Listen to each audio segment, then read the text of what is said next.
अस्सलामुअलैकुम दोस्तों, Sajjad Khan Jadoon official YouTube channel और फेसबुक पेज पर आप सबको खुशामदीद। वो जिस बात का अंदेशा था वही हो गया। चीफ जस्टिस उमर अता बंदयाल पर उनके फैसले के हवाले से दबाव बढ़ चुका है, जिसके तहत इलेक्शन कमीशन को 14 मई को पंजाब में इलेक्शन मुनक्किद करने और हुकूमत को 21 अरब रुपए इलेक्शन कमीशन को अखराजात की मद में देने का हुक्म दिया गया था। दबाव इस कदर बढ़ चुका है कि उन्हें हर हाल में अपने फैसले से पीछे हटने का कहा गया है। या तो चीफ जस्टिस अपने फैसले पर खड़े रहकर अपने लिए मसाइल पैदा करें या अपने फैसले से हटकर अपने और अपने खानदान के लिए मराआत और आसानियां पैदा करें। दोस्तों, हमारे मुल्क की ये स्याह तारीख रही है कि यहाँ पर हमेशा इंसाफ बिकता रहा है। अदालतें हमेशा ताकतवरों के सामने झुकती रही हैं।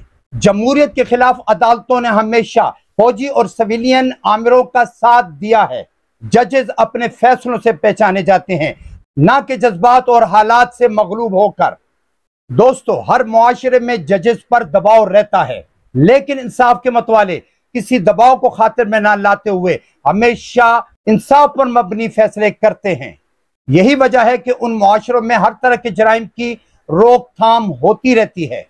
मैं अपनी उस बात की तरफ आता हूं कि चीफ जस्टिस पर कौन दबाव डाल रहा है और किसके लिए ऐसा किया जा रहा है। पहले आप चीफ जस्टिस उमर अता बंदयाल के इस बयान को गौर से देख लीजिए और सुन लीजिए। 3 शख्सियात मुझसे मुलाकात करने के बजाय आज अगर ओपन कोर्ट में आ जाते तो ज्यादा बेहतर था।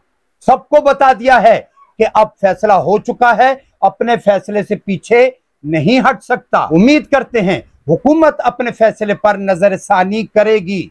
अगर हुकूमत ऐसा नहीं करती तो इसके नताइज भी अच्छे नहीं निकलेंगे। इसके अलावा उन्होंने मजीद कहा, आला फौजी अफसरान से कह दिया है कि फैसला हो चुका है, अब हम पीछे नहीं हट सकते। चीफ जस्टिस उमर अता बंदयाल के ये जो बयानात मैंने आपको सुनाए हैं, ये सोशल मीडिया पर हर तरफ गर्दिश कर रहे हैं। चीफ जस्टिस के ये अल्फाज आप किसी से डके छुपे नहीं रहे। उनके ये वाज़े अल्फाज बाशऊर ज़हनों पर बहुत सारे सवालात को जन्म दे रहे हैं, जिनमें से एक वाज़े और अहम सवाल यह है कि साबिक आर्मी चीफ कमर जावेद बाजवा के बाद यह कहा जा रहा था कि एस्टेब्लिशमेंट अब वाकईतन सियासी मामलात से दूर हट चुकी है। हुकूमतें बनाने और बिगाड़ने से अब उनका कोई ताल्लुक नहीं, लेकिन पीटीआई और दीगर कई हलकों ने इस बयान को कोई अहमियत नहीं दी।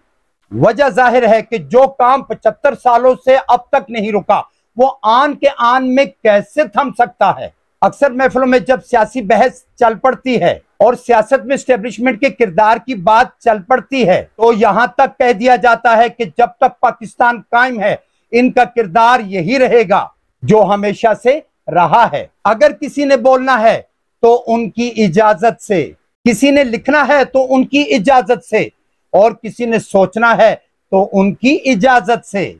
ऐसी सूरत में न सिर्फ आपकी इज्जत बरकरार रहेगी, बल्कि दौलत और इक्तदार भी आपके कदमों तले रहेगा। अगर आप बोलने, लिखने और सोचने में आजादी पसंद करते हैं तो इसके लिए आपके पास कोई चॉइस नहीं, क्योंकि जिंदगी और मौत के फैसले भी इन्होंने अपने हाथ में ले रखे हैं। एस्टेब्लिशमेंट ये क्यों नहीं सोचती कि बहसियत इदारा वो सुप्रीम नहीं, बल्कि रियासत का वजूद सुप्रीम है। हाँ, एस्टेब्लिशमेंट एक बाइज्जत और अहम इदारा है। इसका वजूद रियासत के वजूद के लिए बहुत जरूरी है। मैं कसम खा के ये कहने को तैयार हूं कि आज से चंद बरस कबल तक 90% पाकिस्तानी आबादी एस्टेब्लिशमेंट को अपने सर आंखों पर बिठाती थी। 4 मरतबा के फौजी आमराना अदवार के बावजूद इस अदारे पर अंधा एतमाद किया जाता था। 90% अवाम 10% से इस इदारे की हुर्मत के लिए लड़ा करते थे, लेकिन वक्त के साथ साथ हालात बदलते चले गए। मीडिया, खुसूसन सोशल मीडिया ने इन 90% अवाम पर भी अपना असर डाला। अब अक्सरियत की यह राय बन चुकी है कि मुल्क में जितनी भी सियासी, मुआशी, मजहबी, लिसानी और दीगर तरह का बिगाड़ पैदा हुआ है, इसका जिम्मेदार यही इदारा है। अगर कोई कबूतर की तरह आंखें मौंद कर उसी पुरानी डगर पर गामजन है, तो फिर ये उसकी कमजोरी की अलामत है। हर एक को काबू में रखने का खेल जारी है। अगर ये खेल मुसलसल जारी रहा तो बगावत का शदीद खतरा है, और फिर भी ये घिनौना खेल न रुका तो मुल्क के वजूद के लिए शदीद खतरात लाहक हो सकते हैं। दोस्तों, जिन कुव्वतों की नजर जाती मामलात के अंदर तक झांकने की सलाहियत रखती हो, क्या वो बदलते हुए हालात को महसूस किए बगैर रह सकते हैं? खुदारा अपने ही अवाम को अगर फतह करना है तो मोहब्बतों से कीजिए, ना कि जबर से।